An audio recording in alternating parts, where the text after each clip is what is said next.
આપણને આવા સત્સંગ કંઈક આપણું પરભવનું પુણ્ય જાગે ત્યારે જ આવો આપણને સત્સંગ અને આપણી કર્મોની આવી દિવ્ય તપોભૂમિના આપણને દર્શન અને એમાં જન્મ મળે.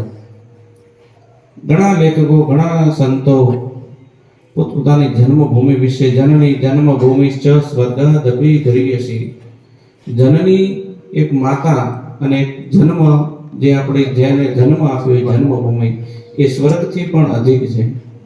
અને એની અંદર જો કોઈ આવા મહાપુરુષની આપણને ચરણ રજ મળી જાય તો આપણો બેડો પાર થઈ જાય, આપણી શિવરાત્રી સાર્થક થઈ જાય. વર્ષો વર્ષ શિવરાત્રી તો આવે છે, પણ કંઈક સત્સંગમાંથી આપણે કંઈક પ્રાપ્ત કરીએ તો આપણી શિવરાત્રી એ સાર્થક થઈ ગણાય.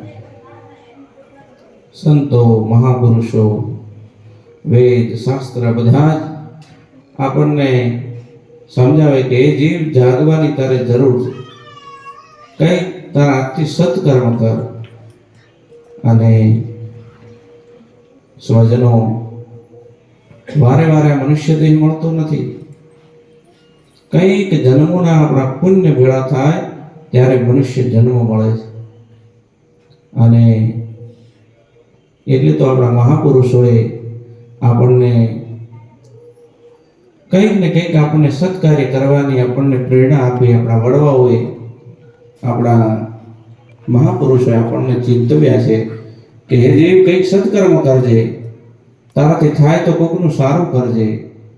અને આપણો ગ્રહસ્થાશ્રમ જેટલો તો કોઈ ધન્ય તો ગ્રહસ્થાશ્રમ 14 બ્રહ્માંડનો માલિક ભગવાન એ ગ્રહસ્થાશ્રમીને આગળ ભગવાન પધાર્યા છે. એટલો બધો ગ્રહસ્થાશ્રમનો મહિમા છે, પણ એમાં પતિ ને પત્ની બંને સાથે રહી અને સત્કાર્યમાં જોડાય, ધર્મમાં જોડાય તો એ આપણો ગ્રહસ્થાશ્રમ પણ એક પવિત્ર ગ્રહસ્થાશ્રમ બની જાય. અને એટલે તો કવિ કાગ બાપુએ લખ્યું કે તારા આંગણિયા જો પૂછીને કોઈ આવે ને તો એને મીઠો આવકારો આપજે. બની શકે ને તો એને તારાથી થાય તો કંઈક સત્કાર્ય કરજે, તારાથી થાય તો કોકને આશ્વાસન આપો ને તો પણ એ બહુ મોટું છે એમ. અને કવિ કાગ બાપુ લખે છે, એ જી તારા ગણિયા એ પૂછીને જે કોઈ આવે રે આવકારો મીઠો આપજે રે જી. એ જી તારા ગણિયા એ પૂછીને જે કોઈ આવે રે આવકારો મીઠો આપજે રે જી. કાગ એને પાણી પાજે બેડો બેહી જમજે રે, કાગ એને પાણી પાજે અરે બેડો બેહી જમજે રે, ઝાપરે હુદી તું વણાવાન જાજે રે આવકારો મીઠો આપજે રે જી. એ જી તારા આગણિયા એ પૂછીને જે કોઈ આવે રે આવકારો મીઠો આપજે રે જી. તો સ્વજનો આપણી જે મનની મૂંઝવણ છે ને એ કોઈ અંદરની અંદર એવું કોઈ વેદના લઈને આવે તો એ કોઈ પવિત્ર માણસ પાસે કે પવિત્ર સાધુ પાસે એવી આપણી વાત મૂકવા માટે પણ એવી કંઈક એની વ્યવસ્થા, એવો કોઈ મિત્ર હોય તો એના પાસે વાત કરાય. નહીં તો જ્યાં ત્યાં આપણા અમુક વનની વાતો કરાય નહીં, કારણ કે સ્વજનો એ વાત આપણી પાસેથી લઈને એને 1000 ગણી કરી અને જગતના ચોકમાં ચિત્ર એટલા માટે કરી. અને અમુક વાતો જ્યાં કેવરાતી હોય ત્યાં જ કેવરાય. મહાપુરુષના ચરણમાં જઈએ તો આધ્યાત્મિક ક્ષેત્રની વાતો કરીએ અને આપણા જીવનનું કંઈક કલ્યાણ થાય એવી વાતો કરીએ કારણ કે સ્વજનો જગતની અંદર સંતો મહાપુરુષોએ એમણે સંતોનું જીવન કેવું છે કે નદીના નીર જેવું, એને કોઈ સ્વાર્થ વૃત્તિ નથી અને એમના જીવનની અંદર એકદમ બીજાના આત્માનું કલ્યાણ થાય બસ. અને જેમ એક ઝાડવું છે તડકો સહન કરે, તાપ સહન કરે. આપ જોતા હશો કે આપણા પૂજ્યપાદ ગુરુ મહારાજ ચારે બાજુ આખો દિવસ સતત સેવા અને સતત સેવા વૃત્તિમાં. અને આ કોના માટે? પરસ્વાર્થ માટે, કોઈકનું કલ્યાણ થઈ જાય જીવાત્માનું. આ જગ્યામાં આવીને બેસે તો આપણા આત્માને શાંતિ મળે, એને સંત કહેવાય સ્વજનો.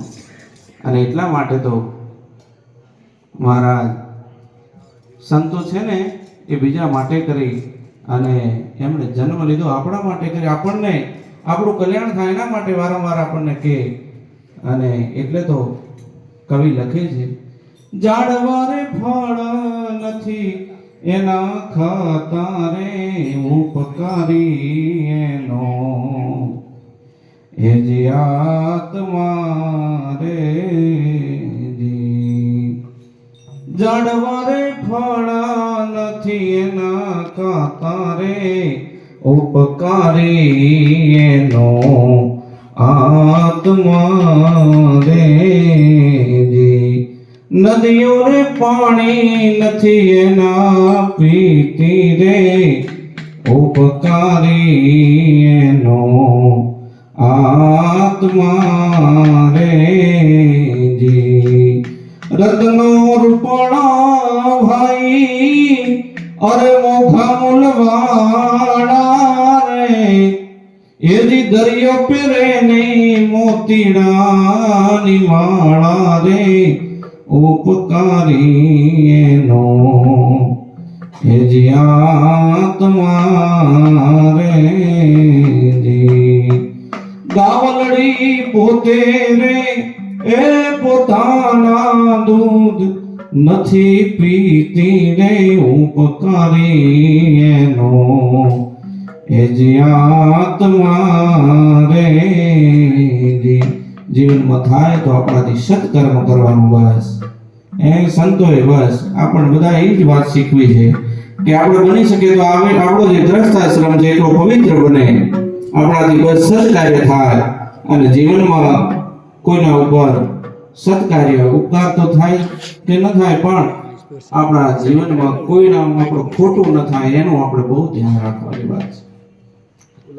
અને એ જ વાત સંતો, શાસ્ત્રો, વેદો બધા જ્યાં દેખે બસ ધર્મની વાતોમાં સ્વજનો બસ સત્સંગમાં બેસીએ ને આપણને એક શબ્દ એવો પકડી લઈએ કે આપણું જીવન સાર્થક થઈ જાય. બોલી સદગુરુ મહારાજ કી જય, મુક્તેશ્વર મહાદેવ કી જય, આજ કે આનંદ કી